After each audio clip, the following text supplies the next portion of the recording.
May mga pag-ibig na parang itinakda ng tadhana, kusang dumarating, puno ng tamis at tunay na damdamin. Pero paano kung ang pagmamahal na akala mong totoo ay isang ilusyon lamang? Isang pakiramdam na hindi hinubog ng puso, kundi ng mahiwagang puwersa na kumokontrol sa iyong isip at kaluluwa. Sa kwentong ito, matutunghayan natin ang isang lalaking nagmahal ng tapat, o iyon ang akala niya.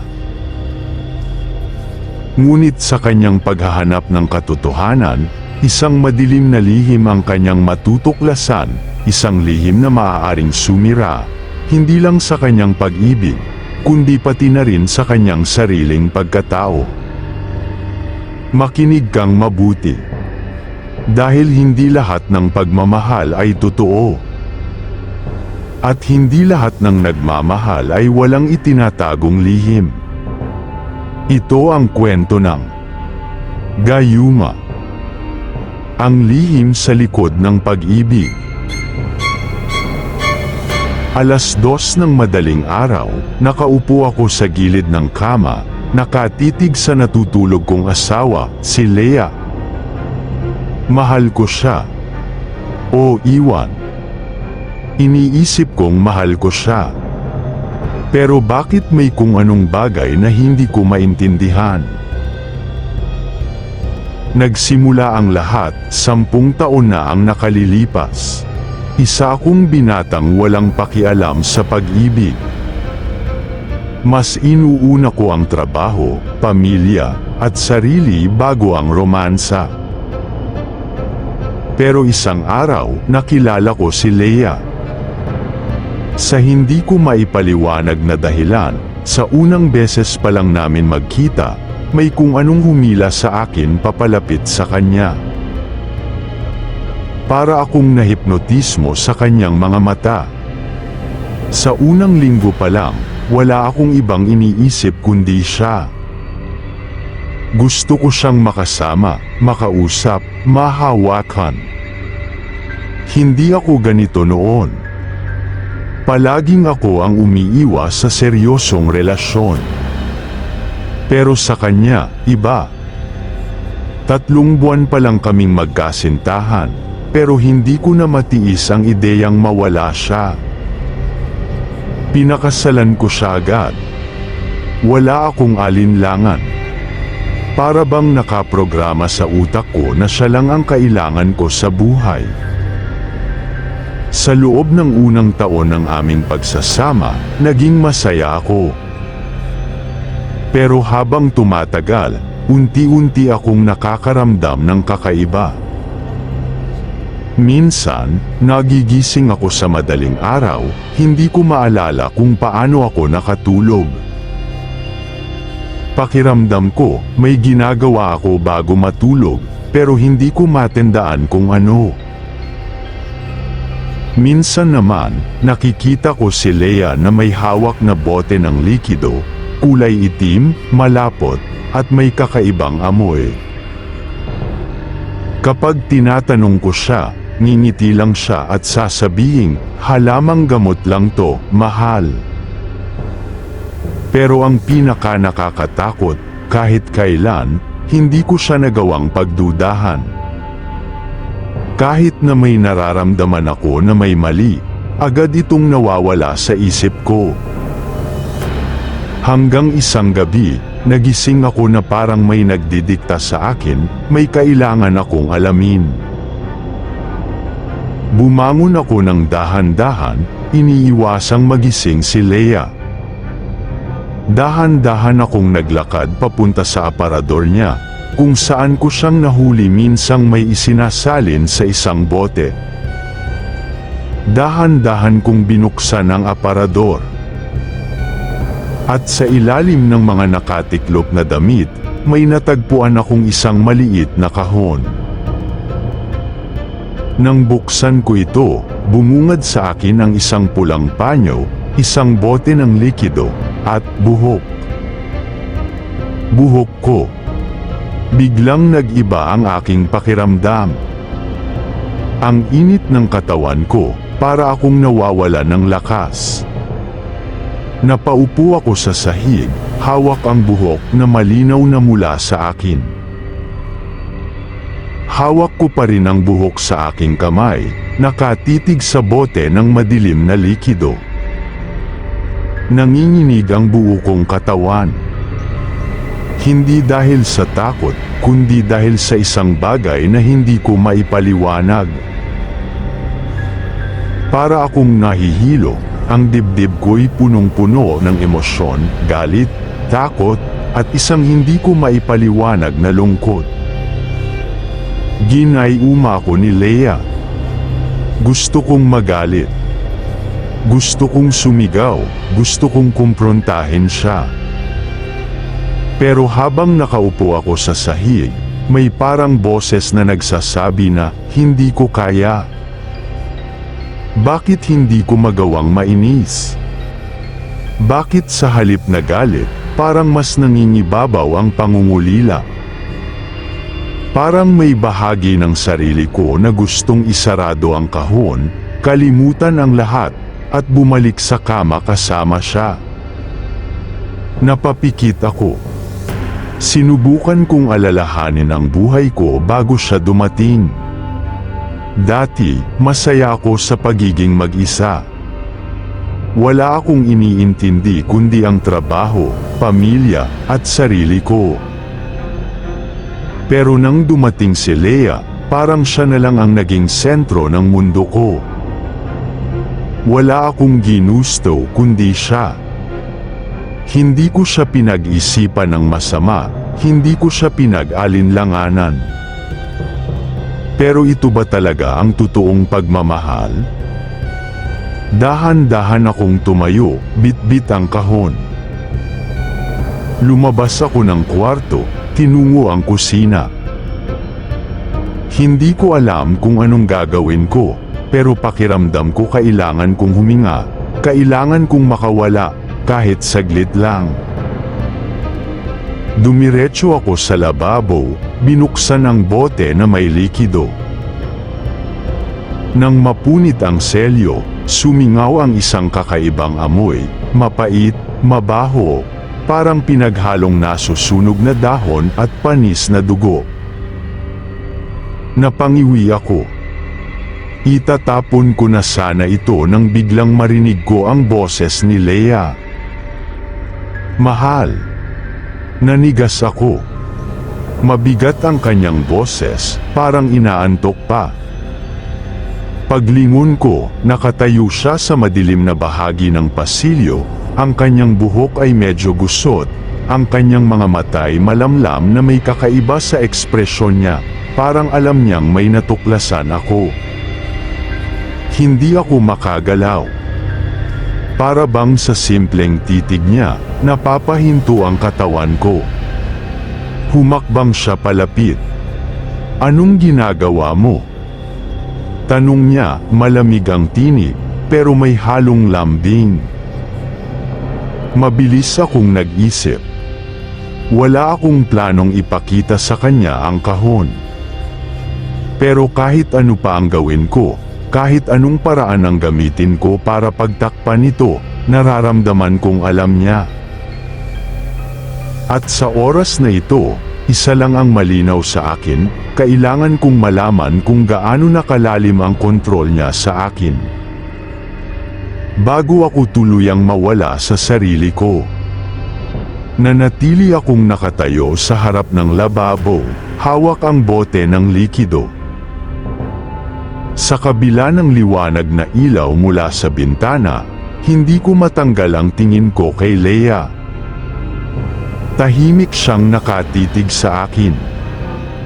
Walang bakas ng galit, takot, o pagkagulat sa kanyang mukha. Para bang inaasahan na niyang mahahanap ko ang kahon. Humakbang siya papalapit.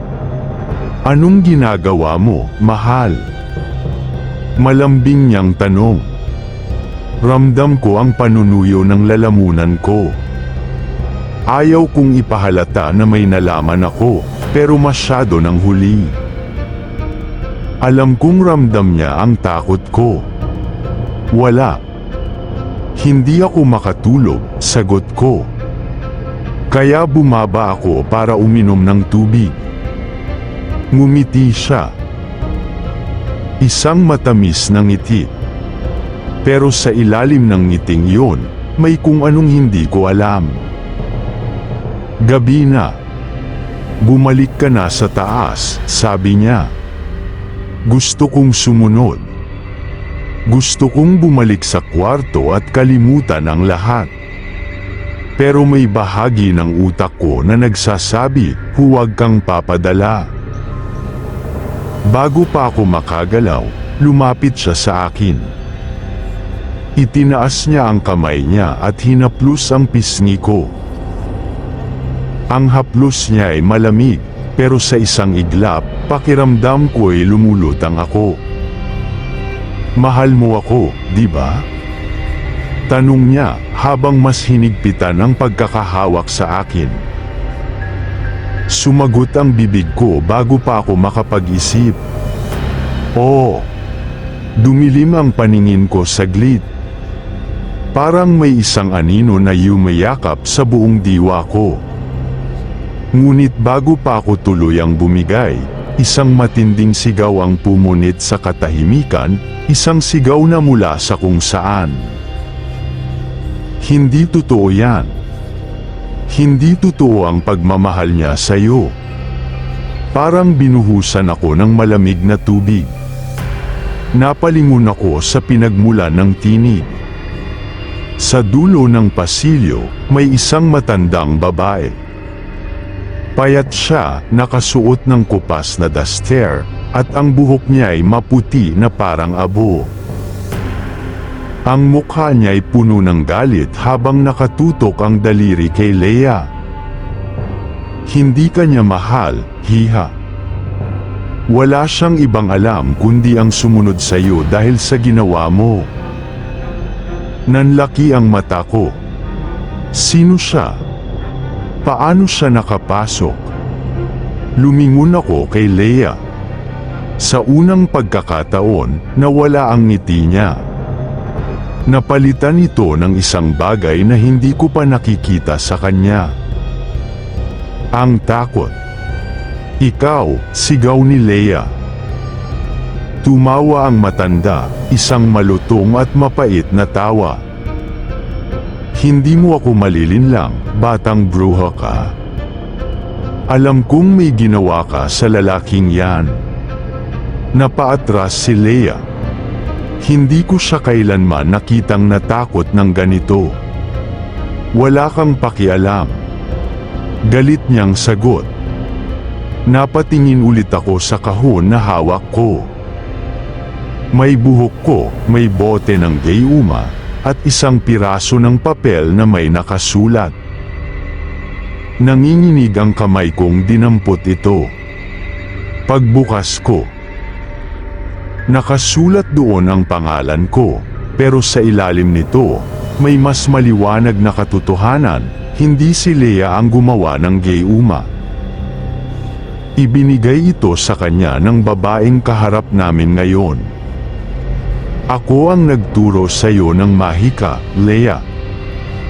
Pero hindi ko itinuro ito para gamitin mo laban sa isang inosenteng tao. Sigaw ng matanda. Alam mong mali ito. Parang nabingi ako sa revelasyong yun. Hindi lang basta ginaiuma ko ni Leia, may nagturo sa kanya kung paano. At ang taong yun ay gusto akong iligtas ngayon. Bakit? Bakit siya biglang sumulpot? Ano ang alam niya na hindi ko pa alam?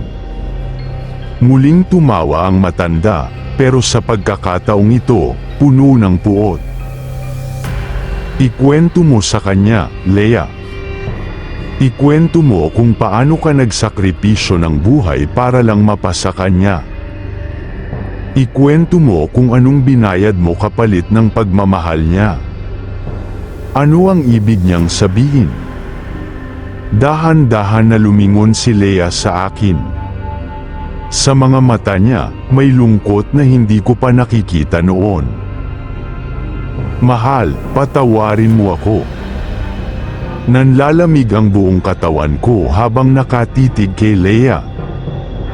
Sa unang pagkakataon, hindi ko siya nakikita bilang asawa ko, nakikita ko siya bilang isang estranghero. Ano ang ibig niyang sabihin? Ano ang sinakripisyo niya? Nang muli akong lumingon sa matanda, mahigpit pa rin ang pagkakatutok ng kanyang daliri kay Leia. Ikwento mo sa kanya, bata. Sabihin mo sa kanya ang tunay mong ginawa. Napalunok si Leia. Kitang-kita ko ang pagdadalawang isip sa kanyang mga mata, takot, lungkot, at pagsisisi. Mahal. Hindi kita gustong saktan, mahinang sabi niya. Anong ginawa mo, Leia? Tanong ko, kahit hindi ko alam kung kakayanin ko ang sagot. Tumingin siya sa matanda, halatang nag-aalangan. Ngunit nang makitang hindi uurong ang babae, dahan-dahan siyang lumapit sa akin.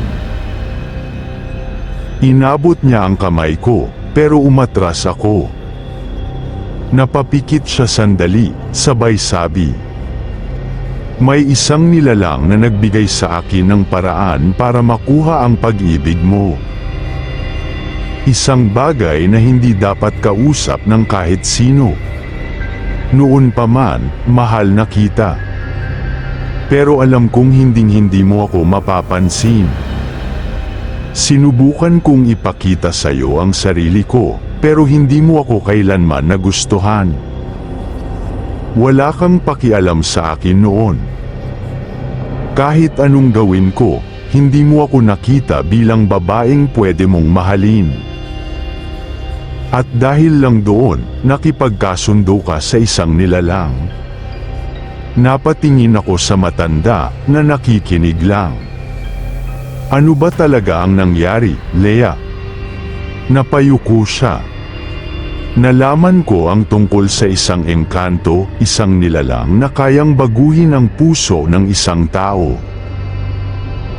Hindi ko alam kung ano siya, pero tinawag siyang tagapagtahi ng puso. Sinabi niya sa akin na kaya niyang atali ang damdamin mo sa akin, pero may kapalit. Napalunok ako. Anong kapalit, Leia? Nanginginig siya. Isang buhay kapalit ng pag-ibig mo. Halos hindi ko na marinig ang huling salita niya. Parang biglang umalingaw sa tenga ko ang tibok ng puso ko. Isang buhay. Sino, Leia? Tanong ko. Kanino mo ipinagpalit ang tunay kong damdamin? Tumulo ang luha sa mata niya. Ang anak natin. Tumigil ang mundo ko. Napaatras ako. Anak. Tumango siya, umiiyak na ngayon. Buntis ako noon, pero hindi mo nalaman. Sa halip na ipaglaban ko ang sarili kong damdamin, ipinaubaya ko ito sa engkanto. Kapalit ng pagmamahal mo, kinuha niya ang bata, ang dapat sana'y magiging anak natin. Para akong nilunod sa sariling hininga. Pinatay mo ang anak natin. Para lang makuha ako? Hindi siya sumagot. Hindi niya kailangang magsalita dahil ang katahimikan niya ay mas malakas pa sa kahit anong sagot. Narinig ko ang malutong na halakhak ng matanda. Ngayon, alam mo na. Ang pag-ibig mong inakala mong totoo ay binili ng dugo. Leia. Nanginginig ang katawan ko. Ang babae sa harapan ko, ang babaeng minahal ko sa loob ng maraming taon, hindi ko na siya kilala. Wala akong ibang ginusto kundi mahalin mo ako. Bulalas niya. Sinunod ko lang ang puso ko. Wala akong pinagsisisihan dahil kahit anong mangyari, nakuha kita. Pero sa pagkakataong ito, hindi ko na kayang maniwala. Ang nararamdaman kong pag-ibig, hindi totoo. At ngayon, hindi ko alam kung paano ako makakatakas sa isang pagmamahal na hinulma sa kasinungalingan at dugo. Nanlalamig ang buo kong katawan. Ang babaeng minahal ko, ang babaeng akala ko'y tadhana ko, ay isang kasinungalingang binuo ng dugo at mahika. Hindi ko na alam kung alin ang totoo. Hindi ko na alam kung alin sa mga naramdaman ko para kay Lea ang kusa kong pinili at alin ang isiniksik sa isip ko ng Gayuma. Pero isa lang ang sigurado ako ngayon. Gusto kong makawala. Tulungan mo akong tapusin ito, sabi ko sa matanda. Nakita ko ang isang bahagyang ngiti sa kanyang labi. Handa ka bang harapin ang sakit? Tumango ako. Kahit anong sakit pa, mas pipiliin ko yon kaysa sa manatili sa isang pag-ibig na peke. Nang marinig yon, biglang lumapit si Lea sa akin at hinawakan ang mukha ko. Mahal, huwag mo akong iwan. Hindi mo ako kayang iwan. Nag-init ang katawan ko. Parang may matalim na bagay na humihiwa sa utak ko, pilit akong hinahatak pabalik sa kanyang yakap. Hindi mo ako pwedeng iwan, hindi mo kaya. At doon ko naunawaan, ang Gayuma ay hindi lang basta mahika. Isa itong tanikala na mas malakas pa sa sariling isip. Narinig ko ang tinig ng matanda. Kailangan mong lumaban, Eho. Kailangan kong lumaban. Hindi kita mahal, Lea. Nakita kong nagdilim ang mga mata niya. Mahal mo ako, mahal mo ako. Pero sa bawat salita niya, pilit kong pinapalitan ito sa isip ko ng isang katotohanan, hindi totoo ang pagmamahal ko sa kanya. Hindi ako kailanman nagdesisyong mahalin siya. Hindi ako kailanman pumili na makasama siya. Nag-init ang buong katawan ko, parang may sumasabog mula sa loob. Nanlabo ang paningin ko, at sa isang iglap, para akong hinihigop ng kung anong malakas na puwersa. Naririnig ko ang sigaw ni Lea, pero hindi ko na siya makita. Parang lumulubog ako sa isang madilim na dagat. Hanggang sa muling bumukas ang aking mga mata. Nasa sahig ako, pawisan at hingal na hingal. Nasa harapan ko ang matanda, nakaluhod at mahigpit akong hawak. Si Lea. Wala na. Napatitig ako sa paligid. Hindi ko alam kung ilang segundo o minuto akong nawala, pero nang bumangon ako, ramdam kong may nabunat na kung anong mabigat mula sa loob ko. Wala na ang Gayuma. At sa wakas, muli kong naramdaman ang tunay kong sarili. Anong nangyari? Tanong ko. Huminga ng malalim ang matanda. Tapos na ang bisa ng Gayuma. Hindi ka na niya mahahawakan. Pero, hindi ibig sabihin ay ligtas ka na. Nasaan siya? Tanong ko. Hindi sumagot ang matanda. Pero alam ko na ang sagot. Si Lea ay bahagi ng Gayuma. At nang mawala ang kapangyarihan nito, kasama siyang nawala. Makalipas ang ilang linggo, sinubukan kong bumalik sa normal na buhay.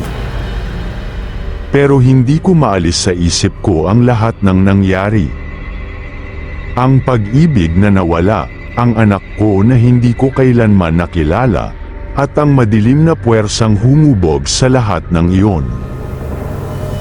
Isang gabi, habang nakatayo ako sa may bintana, nakaramdam ako ng malamig na hangin. At sa anino ng buwan, nakita ko ang isang pamilyar na silweta. Si Leia. Nakatingin siya sa akin mula sa labas, hindi gumagalaw. Alam kong hindi siya totoo. Dahil siya ay isang multo na lang ng isang pagmamahal na hindi kailanman dapat nangyari.